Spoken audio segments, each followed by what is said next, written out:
They beat us, won the Big Ten, but they still let us in.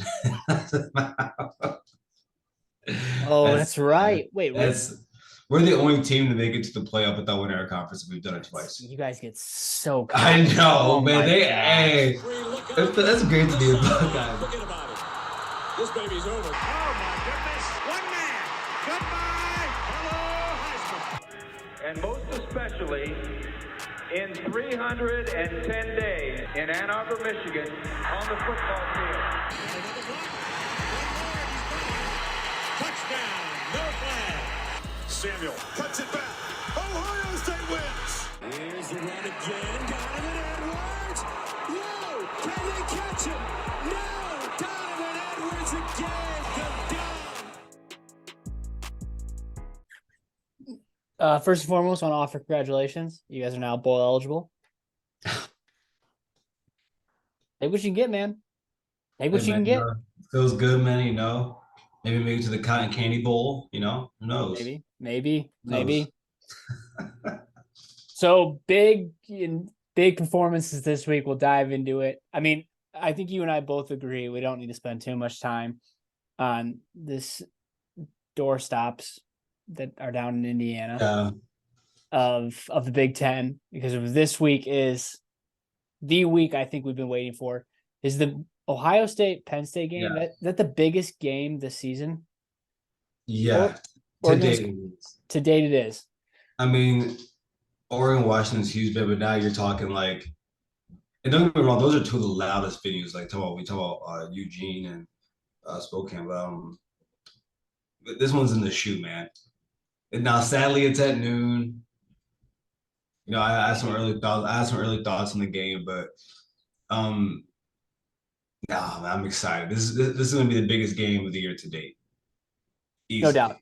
It's absolutely disgusting and despicable that it's at noon. That game should be at night. Fox next year has to figure it out. That big noon kickoff, like, there's enough creative people out there. We can come up with a new name. That's fun. Where the primetime spot can be the making.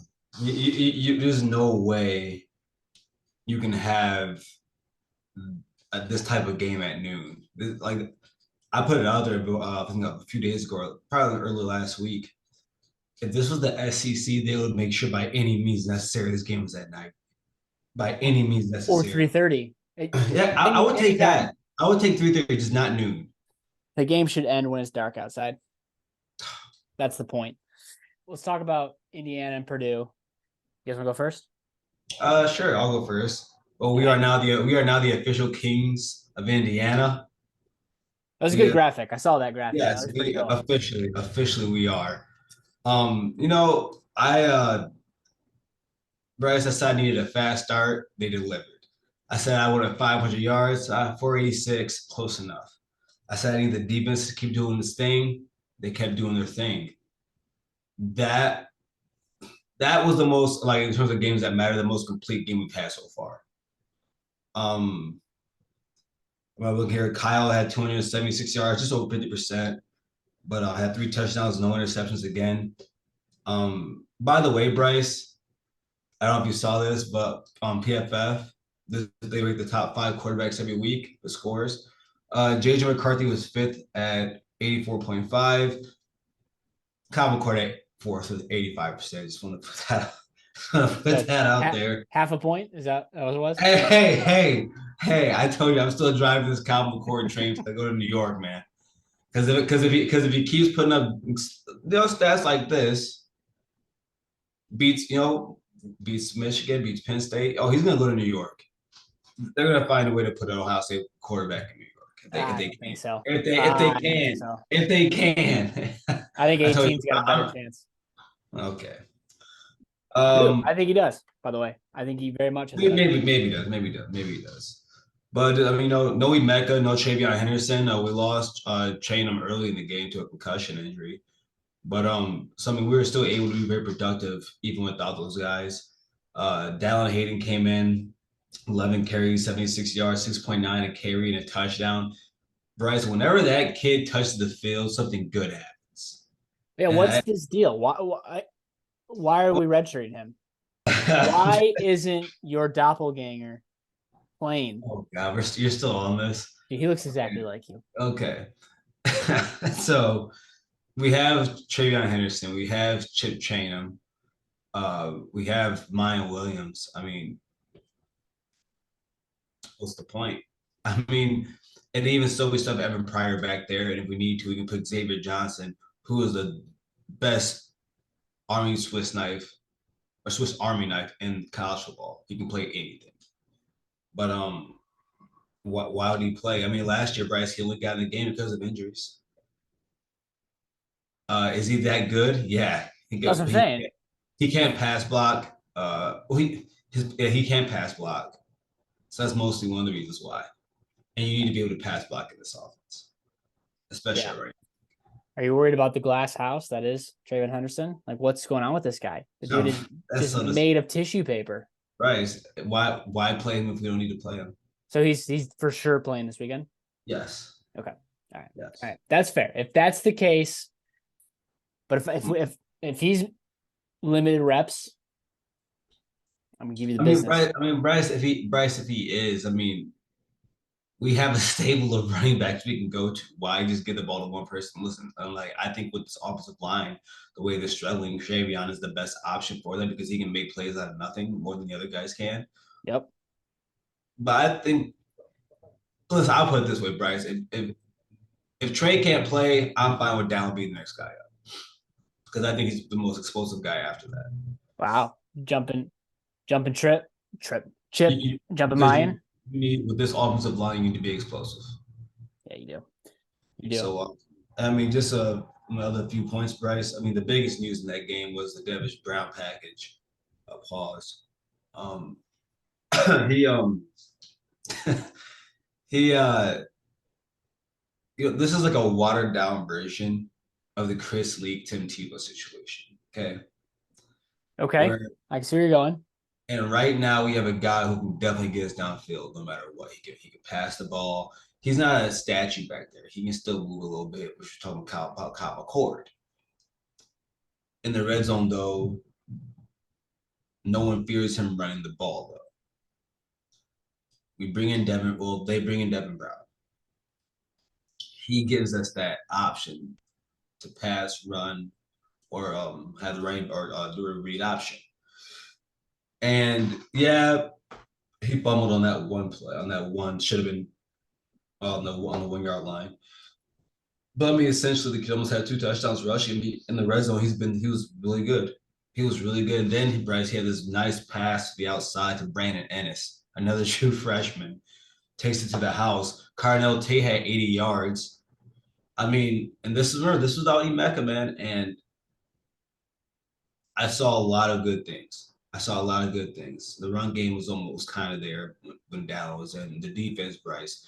Jack Sawyer finally got a sack and a half. Same thing with JT.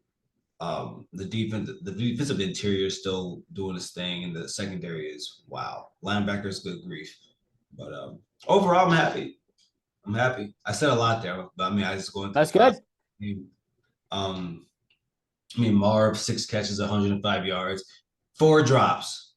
Now, Bryce, I saw you. I put it out there. I said, listen, from here on out, Bryce, I'm going to let that 3 interception game go.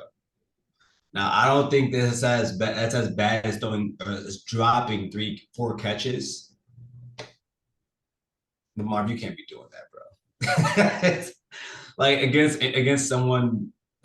Penn State or Michigan, you can't drop 4 catches in the game.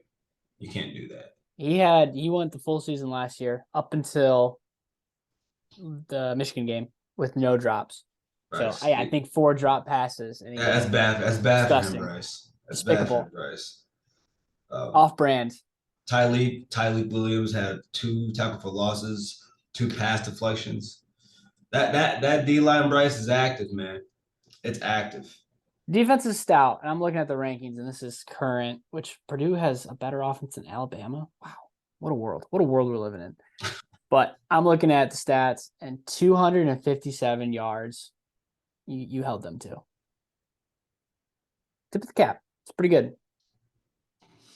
I don't know what else people need to see to believe that Ohio State has a really good. I asked someone a few days ago. I said, if you don't think our defense is good, then tell me who the good defenses in the nation are. Yeah. Like if you don't say Ohio State right now, you look crazy. Like only two teams give up less points than us, and then we play one of them this week. Yeah. I told you, man. I give that defense credit. I think the defense is legit this year. Mm-hmm. But yeah, that's all I got on them. Any questions from you? No, I thought you guys did exactly what you needed to do. You know, I was obviously hoping for some slip ups. I was hoping for a close game. I was hoping for you guys to sweat it out. Why do you want that? Want the worst for you, brother. Want the worst for you. I appreciate that so much. Yep. 18 is special. 18 is special. I think the other receivers are good too, but I just think 18, he can get open. Marvin Harrison. And if he's not open, Case Stover is solidified best tight end in the Big Ten in top 5. Stop. Solidify. No, he didn't. Bryce, not against that defense. Bryce. Stop. He's the best production overall. You and your stats. Garrison picks stats. Wait, Bryce. Wait. No. And we'll Bryce, I'm not the only person. He was the highest graded tight end this week. Like, Bryce, this is actually happening. Case Stover's been a guy. Last year, he was a guy. He had 400 yards receiving last year as a fifth option. Come on, bro. As a fifth option. Let's let it play out. Let's let it play out. The guy's good, but I mean, there's a few other tight ends in this conference that I think are pretty decent, especially. Is he doing what he's doing? Doesn't need to be, but could he be? Heck yeah, he could be. Heck yeah. Heck yeah. That's all I got. All right. Well, moving over to a great broadcast. Joel Klatt, Gus Johnson are on the call this week in Ann Arbor. A rainy, gross Ann Arbor. All over the Midwest, actually. Yeah, pretty much. That's true. It was raining in West Lafayette as well. Similar situation, my man. Brandon Walker tweeted about his top 10 teams, and he's got Michigan number 1, and there's a reason why. And I thought he phrased this so perfectly. That Michigan takes souls. Oh wait, now you're with Brandon Walker. Now you listen to him. I actually like Brandon Walker. I think he hates Michigan because of his boss, which is fair. I think a lot of people hate Michigan because of Dave Portnoy. Very justifiable. Or he's just a very unbiased person with football knowledge. He thinks JJ is a bad quarterback. So he does. He doesn't think he's a mid quarterback. Thinks he's a mid quarterback. Yeah, man. But the game was interesting, right? Indiana came out swinging and gave it everything, and dude, I told you about that D line. Tip the cap. You called that. That was a legit D line. Michigan came out slow, sluggish, and Indiana punched them in the mouth. And there was part of me. There was the 20. We'll call it the 2008 to 2010 era Michigan fan that was coming out saying, "Oh no, oh no, this is not good." Or like the late Brady Hoke. Yeah. Start out hot, win a few games, and then you throw away one of these. And so obviously that didn't turn out to be the case. Yeah. After the first 2 drives, JJ really turned it on, dialed in, had a big third. Boy, that offensive line was bad. At the start? That one day we need to have an honest conversation about your line. One of these days, maybe Thursday. Well, I mean, they cleaned it up later, but the first 2 drives. Like I said, they cleaned it up later?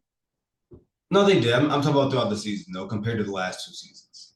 Oh, well, sure. And what was expected. We'll do that at a later day. Yeah. We're gelling together nicely now. I think it was a sleepy 12 o'clock start against a bad team. 2 drives, and then you saw things change. So I thought the interesting takeaway, because again, you and I have to be pretty particular with our critiques, and we have to try to figure out something. Thought it was interesting. My one observation, Garrison, is that over the course of the first 6-0, 7-0, 6-0 now, 7-0. You guys are 7-0. 7-0, yeah. For the course of the first 6 games, every single team was able to either bust off a big play or had one good drive. And then you saw Jesse Minter make adjustments, and then it was it ended. And not saying Indiana was able to continue their offense production in the second, third, and fourth quarter, because I think they ended the game with 240 yards. So not much. But I thought it was interesting. There was some consistent drives there early on that were they didn't have their way, but they were able to move the ball. So what do you make of that? Probably nothing. But again, we're trying to be extra critical here.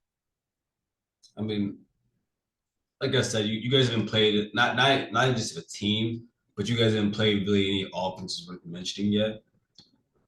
No, we've played nobody. We have played absolutely nobody. No, but you know how some nobodies have offenses like Western Kentucky, right? Their quarterback, he's top 20 in touchdowns and top 20 in yards in the nation. So the team's trash, but they have it's offense with a pulse. That's something you guys haven't even played that yet. So I guess most people are waiting to see you guys play a real offense. I don't think anyone's questioning, either am I questioning the validity of your really good defense. I think it's a really good defense. But I think this is, we had to wait a while. I guess Michigan State might be able to tell you something. Yeah.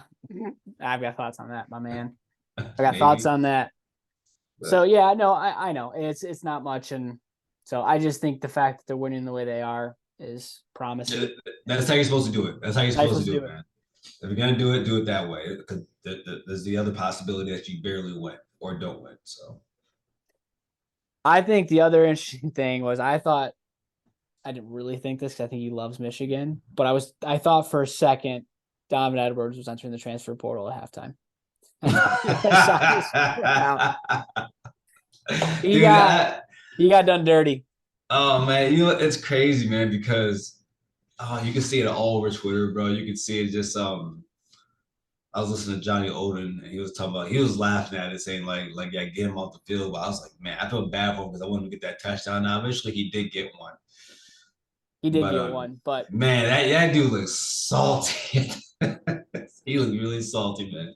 I told you he should have before I'm not saying there's any controversy in the running back room there at Michigan, but there was an article he was in the beginning of the season when he found out that Blake was coming back, and it did sound like he was disappointed that Blake was coming back. But yeah, I have to read that.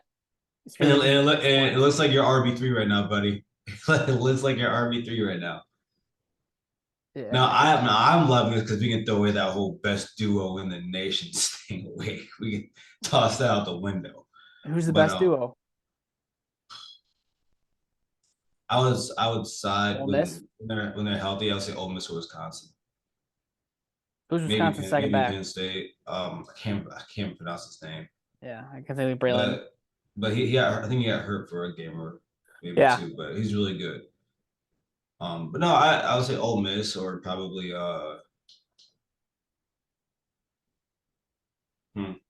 Penn State, of course. Yeah, Penn State's be good. I can't wait to talk about it. A couple final thoughts from the game against the Hoosiers. Okay. People seem to like this, so we're gonna give thanks to the Maize and Brew, SB Nation's Michigan site. Mm-hmm. They list out all of the players who burned their red shirts. Frederick Moore, Samaj Morgan, Brandon Hillman, DJ Waller have all played 7 games. Carmelo English, Cameron Brandt, Trey Pierce have all played 6 games. Yep. Jair Hill, Cam Calhoun, Eno Etta have played 3 games. Excuse me. Jair Hill has played 4 games, so he was probably going to burn his red shirt here. Okay. Or maybe not. We'll see. I don't know. I'm happy. We got 2 more games of Dallin just in case. Yeah. I was going to ask you that. Yeah. Okay. So I most times people get mad that we don't play a lot of the young guys. Yeah, it's but I think going later into the season, that might be the better choice because God forbid you may need them. Like say if something would happen to our linebackers and you got those CJ Hicks in the game, or actually Cody Simon looks like the second best guy right now, honestly, at linebacker. But the word around the street is that you want him to start. All the fans are saying that you want Simon to start. Yes. He's gotten better. Yes. He's been there for a long time. He wasn't that great early on. The guy got better. He's playing really good. He's playing smart and fast. Put him in the field. It's time to take Tommy out. Not Tommy, but still. No, still. I was Take gonna still say. out. What did I tell you, Bryce? He's a great Buckeye. Yeah. But It's time. We'll see this weekend. See who gets the meaningful reps. uh, If I were to tell you a certain player has played 213 drives, has scored on 130 of them, 96 touchdowns, and 34 field goals, leading to a 61% scoring percentage, would you be impressed by that? continue. Do you know who I'm speaking of right now? No. He's got the second highest Heisman odds. JJ McCarthy. Listen, bro. He's not gonna be in New York. I don't know what to tell you. Like, unless he puts up really good stats and beats and goes undefeated, he won't be there. Okay. He won't be there. We're recording this October 16th. This is 7:50 Eastern time. Sure. Okay. Sure. Write that down. Because I see what Vegas is saying or what they're doing right now. But I mean, what, after that Oregon Washington game, you don't think Bo Nix has still played better than JJ McCarthy? He has. So I mean, okay. Yeah. All right. I want to hear your thoughts and see where we're gonna be at the end of the season. Hey, Nike has given Bo a billboard in Times Square. Unless you guys got that, I don't know what to tell you. I don't need those shenanigans. They got the blue wall to help. Oh, Still so there. at least now you admit that's a real thing. Sometimes. You had a good question, which I read differently, but I like it on our little sheet. Second half stars, 3 breakout stars, players that you are excited about. Yeah, guys, you're looking forward to have a big second half this season. Okay, you go first. Did I just say it like that? All right. I read it briefly today. I was like, oh, 3 surprising players from the first half of the season. Not surprising players of 3 guys I think are gonna get a big boost the second half of the season. Okay. And there are also 3 guys I think need to play very good football. Number 1 is Tommy Eichenberg. So far this year, he's probably, I give him a smooth 6.5 out of 10. Okay. Has he played bad? No. Has he played to his level? Not at all. Has he looked like the All-American that he was last year? Nope. But I still believe in him. Jim Knowles says that he has brains on the field for him, that he sees the game the same way he does. So I'm going to trust in my defensive coordinator, who has been very doggone good this year in what he's saying about Tommy Eichenberg. Number 2, Jack Sawyer. He had a little bit of he had a breakout game. Now was it a Tui Molau breakout game? No. But he had a breakout game. He got in there, got 1.5 sacks. Man, what else here? Then also had a 1.5 tackle for losses. So I mean, he was all over the field, had more energy. We need him to play up to the potential that we know he has. I think that's very crucial to that defensive unit, because I think the other 3 linemen, Tui Molau, Mike Hall Jr., and Tyler Williams have done their part. They have done their part this season. If Jack needs to come along, and if he does that, that's going to take this defensive line to a whole little stratosphere, especially if the younger guys like Caden Curry and Kenyatta Jackson, when they get in, they keep showing effort. I like that. That's all I need from them. Last person is Hensman, our center. I like it. He didn't play good last game against Purdue, but overall he's been one of the better centers in the Big Ten. And he's a first-year starter. I think as time goes along, him and the quarterback and the center need to have a rapport together. They need to see they need to have their own language. He needs to know the lineman's language. He needs to know the quarterback's language. The quarterback needs to know what's going on around the line as the center is making those calls. I think as that relationship grows, so does the rest of the offensive line, and everyone gets more in sync. Because everything in football starts in the trenches. and then goes from there to the quarterback. So I think those are my 3 players: Hensman, Sawyer, and Eichenberg. I Okay. see I kind of surprised you with that center one. That was good. I was good. I answered this originally as the players that I was surprised with over the first half of the season. I clearly did not read your text message, so shame on me. But Drake Nugent was one of them, the center, because I thought he was good. But yeah, I think when you ask this question, you're also indirectly asking who's maybe not played their best, and you need them down the road. Yes. And I am going to start with the cornerback position, Josh Wallace. Saw, and I have not watched the tape. I don't know what all the plays are called. Sometimes it's harder to grade defensive backs because you don't know what the coverage is, and if they get beat, is it really their fault?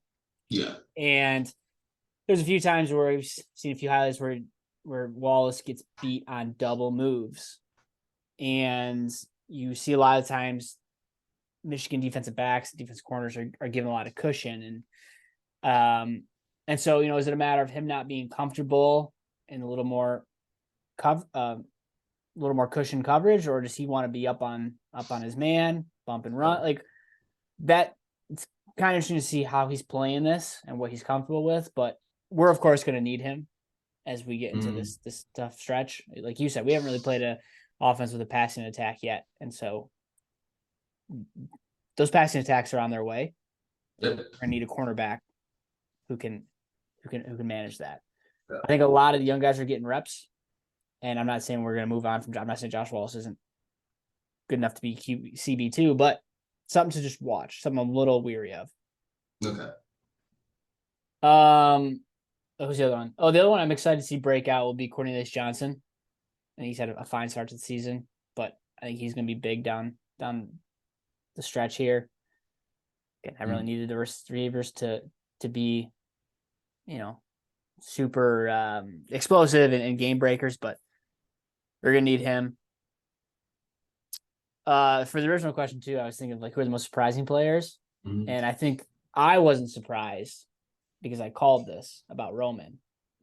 I'm willing to call it winner. But I think a lot of other fan bases in the nation are surprised. Take a lap. And then the last one, I think it's got to be Donovan Edwards, right? It kind of has to be. He's too good not to be a game breaker. It's got to be Donnie in the backfield. And actually, I like it because he's getting involved in the pass game. I think I heard a sentiment last year. Everyone was saying, "Oh, don't you wish you guys had that? You guys chose Travion over Donnie." Yeah, we did. I bet you still wish you did, especially after he was running for 75 yards and 71 yards last year in Columbus. No, I mean Trayvon's a better running back, but that's another story. We don't know that. All right, 2.2 yards a carry. Garrison, it's rivalry B week for us. Well, listen, I want to say this because I think there's a sentiment that Ohio State and Penn State are rivals. Now listen, we are not technically rivals, okay? Now, do I care about this game close to how I feel about the Michigan game? Close, not the same, but close. But I would say it's the biggest non-rival conference game in the nation. Yeah, you guys are weird and flirting on the line of a rivalry. Yeah, I don't know why we aren't, but we've played some games, man, over the past 10 years. USA, y'all, they are. But man, if someone said we were, I wouldn't be mad at them for saying that. But do you know what the problem is, though? And this is kind of the case for many. But do you know what James Franklin's record is against you guys? 1-7. 1-8. 1-8. Oh, he's off a year. 2-11 on the road versus top 25 teams. He's 0-9 on the road versus top 10 teams. Mind you, 6-7 at home versus top 25 teams. He's 1-8 against Ohio State. He's 3-6 against Michigan. He came in 2014. Bryce 0-4 against Coach Day. against Coach Day. 4-4. And guess what? He's 4-5 against Michigan State. That one surprised Really? me. Wow. 4-5. I didn't know that. That's actually, man, Michigan State, you've fallen off. God. Oh man, I like it when they're good. But no, that's actually that's insane. Like I think in his time there, he should have won the Big Ten more than he's won it once. He probably should have had two. He probably should have won it one more time. Maybe. Yeah, you'd have to go back and look. I mean, 18, 19, you guys had that. So 21, 22, that was us. 20 was weird season. 17. And 20, they were bad. 20, COVID season, they were bad. Yeah, I think they went 1-5 or something. Yeah. Yeah, and then 2017. Did you guys win in 2017? That wasn't state. No, state won in 15. They won 15. 2016 was PSU. 17 was us. 18 was us. 19 was us. 20 was us. Yeah. So you're right. I agree, man. I don't know why he's not on the hot seat more. Is it just because you're behind Michigan? I will say there was a year he probably should have gone to the playoff, but they let Ohio State instead, who they beat. In 14?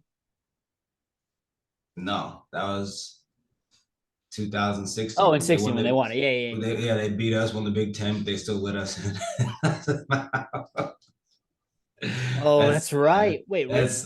We're the only team to make it to the playoff without winning our conference. We've done it twice. You guys get so I know, man.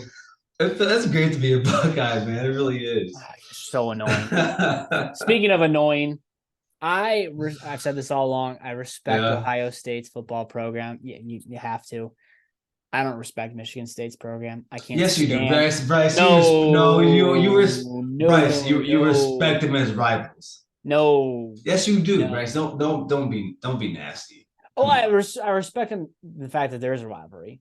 Yeah, like Bryce, you respect the way they won their games against you guys. Maybe not one of them. Maybe not the punt game, but they've beaten you guys handily a few times.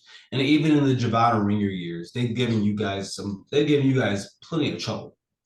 While D'Antonio has been at the helm, and John Smith did a little bit with Kirk Cousins, but they gave you guys some problems. That was he had Kirk Cousins, didn't he? No, John L. Smith I think won one game against Michigan. Okay, well, wait, Kirk Cousins played for? Yeah, he did play for D'Antonio. Yeah, he was with D'Antonio. He was with that first era. That was, from 03 to 06 with Michigan State. He had an insane quarterback streak. Yeah. No, D'Antonio he could develop 3 stars like nobody else. That's the next coach Michigan State has to find. You have to find an older guy who can develop that next tier down of talent because you can't compete with Penn State, Michigan, and Ohio State recruiting. You just can't. I know you're gonna make a joke about our recruiting, but you can't. I would if I was them, I'd probably go after Manny Diaz. But that's an interesting name. That's not a name I've heard. I've heard the Duke's coach, Mike. Yeah. Oko. Yeah. He's a really good coach. D'Antonio came in 2000. Here's why I think he's a fraud. D'Antonio came in 2007, lost to Michigan that year. Then from 2008 to 2014, when Michigan was at its worst, he had a lot of success. No doubt. Don't emphasize that, Bryce. Harbaugh came. Bryce, there was no way. I don't like what you just did right there. I don't like what you just did. You said when Michigan was bad, Bryce, Ohio State was good. They were still beating us. No. You make it seem like he went back and forth. He won twice. Bryce. Twice. He beat Urban Meyer twice. And he was more competitive than you guys were. Like for a while, Bryce, I didn't know who our biggest rival was because of that. We were at the worst era since the 60s, I think, of Michigan football. Hey. Then Harbaugh came to town, and they had the trouble. And was still losing. Does he have a losing record against D'Antonio? Yes. Let's see. 15 loss, 16 won, 17 loss, 18, 19. So that's what 3. No, so he's 3-2. So he has a winning record against D'Antonio. Oh no, just losing one to Mel Tucker. Okay. Yeah, well, that's right. And where's Mel Tucker today? I don't want to know. Yeah, exactly. Probably making some phone calls. All right. Okay. Okay. So that's D'Antonio won. When I will give that speech another time, maybe next episode. But I don't like Michigan That's State. disgusting. I Did you respect them? I respect the Your rivalry. mom went there, for goodness sakes. I know. The school, I don't talk about the school. We don't talk about the schools. We talk about the football programs. Mom had nothing to do with the football program. Okay. But I don't respect them. I respect the rivalry in that you can't look past this game. When we were growing up, Michigan dominated Michigan State. Then we hit this era of just, and then they come, and then you got all these Michigan State fans our age that are like, oh, this is great. Go back and look at history before D'Antonio. You guys were just the doormats for us and for the big schools. So it's time. We're getting back to that. We're already back in it. That program is not a top 25 program. You can't not be, you cannot not go. Oh, this is so in a row. disrespectful. It's just, it's a JV program. They Bryce, that's a top 25 program. In It's college not. football. It's not. You are not now. So now you're going over the bridge. You're going over the bridge. No. Bryce. They have I'm coming top back. 20. They have top 20 endowment. They have they have NIL money. They have it's one of the top 25 public schools in America. Like, what are you talking about here, Bryce? As a top 25, you can't name 25 programs better than that program. Yes, I can, and I will. Not since 68. Not since 68. That's No, fine. you cannot. I'll give you 25 better programs, better jobs than that. Yeah. Hey, great NIL. Better jobs? Yeah. Better job. Bryce, Great. now you're Great NIL, great endowment. Yeah, for basketball. They got the number 7 recruiting class. Bryce. Big time basketball school. How many current Big Ten programs are better than Michigan State? Michigan, Ohio State, Penn State, Wisconsin. No, stop. No, I don't want to hear Wisconsin. I don't want to hear Wisconsin. Yes. Over the past sure. over the past 20 years, they have not been a better program. They have not. Wisconsin? They haven't been to a playoff, Bryce. The playoff's been around for less than 10 years. Won a Sugar Bowl. Come on, bro. Sick. We run a Sugar Bowl in 2011. You don't see us talking about it. Okay, here you can close this out, bud. All right. All right. Well, this is it's. I'm looking forward to win Thursday, buddy. I'm looking forward to it. I know it'll be fun. It'll be fun. All right. Buckle up. All right, See man. y'all next week.